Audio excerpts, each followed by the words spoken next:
Malapit na ang bagong taon nang magpakuha ng litrato si Lee Wai-kan sa Red Palace Photo Studio. Hindi niya ito gusto dahil sa tingin niya, lalo siyang pinapapangit ng kamera.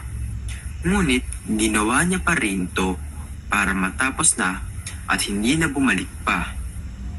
Habang kabado siyang bumalik upang kunin ang litrato, hindi na niya sinuri kung maganda ang kinalabasan at wala rin naman siyang reklamo.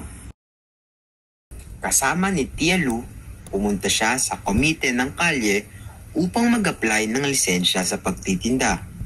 Gusto niyang magtinda ng prutas, ngunit hindi ito naaprubahan dahil puno na ang kota. Sa halip, ang natira lamang ay lisensya para sa mga tindahan ng damit, sombrero at sapatos.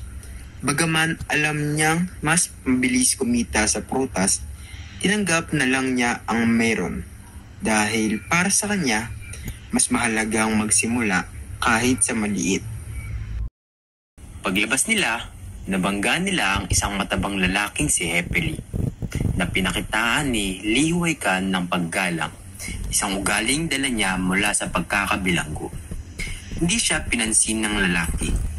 At sa sandaling iyon, nakaramdam siya ng lihiya at kawalan ng halaga na parabang isa lamang siyang basahan o walang silbing bagay.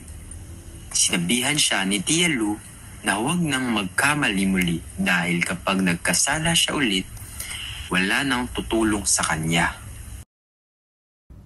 Pagsapit ng bisperas ng bagong taon, bumili si Wai-kan ng lumang kariton na gagamitin sa pagtitinda.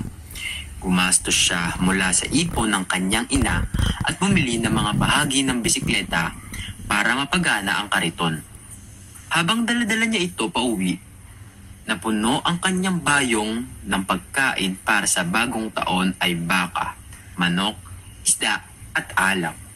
Ito ay isang simpleng hapunang kanyang ihahanda mag-isa. Inimbitahan siya ni Tia Lu na manood ng TV at makiselebrate. Ngunit tinanggihan niya. Sa halip, nagtrabaho siya at pinagpatuloy ang paglalagare. Habang sumasabog ang mga paputok at nagsasaya ang buong lungsod, umupo siya, kumain ng paanong manok at uminom ng alak sa katahimikan ng gabi. Naalala niya ang ina niyang mahilig gumawa ng dumpling tuwing bagong taon. Mga panahong masaya pa siya. Ngunit ngayon, wala na ang mga iyon. Habang pinagmamasdan niya ang mga paputok at ilaw, naramdaman niya ang matinding kalungkutan at pag-iisa. Napaisip siya sa mga babae sa kanyang nakaraan.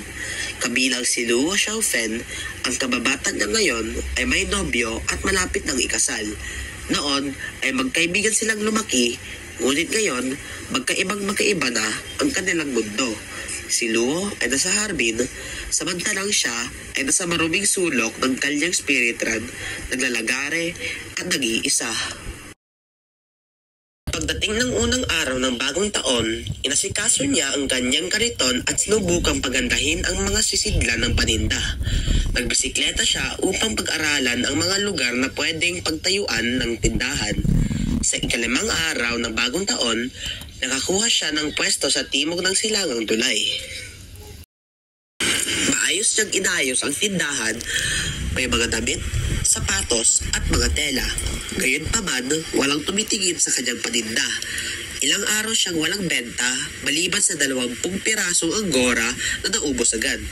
Sa kabila ng kabiguan, unti-unti niyang natutunan kung paano humarap sa mga customer. Huwag mataranta sa pera at kalimutan ang sobrang pagiging magalang. Dito niya naramdaman na may kontrol siya kahit papaano sa buhay niya. Isang araw, 4 na karpintero ang bumili ng kasuotang pangsundalo sa kanya. Ang unang beses na nakaramdam siya ng tagumpay, doon niya napagtanto na hindi dapat sumuko. Ang pagkatyaga, diskarte at pag-asa ang tanging kasandata niya sa isang lipunan, tila walang puwang para sa katulad niya. Sa dulo, bagaman mahirap, napagtanto ni Lee Hyuk-kwan na ang bawat simula ay may pagkakataong bumangon. Sa kabila ng kalungkutan, pag-iisa at kabiguan, pinili niyang magpatuloy, maniwala at magsimula ng bagong buhay tulad ng pagdating ng bagong taon.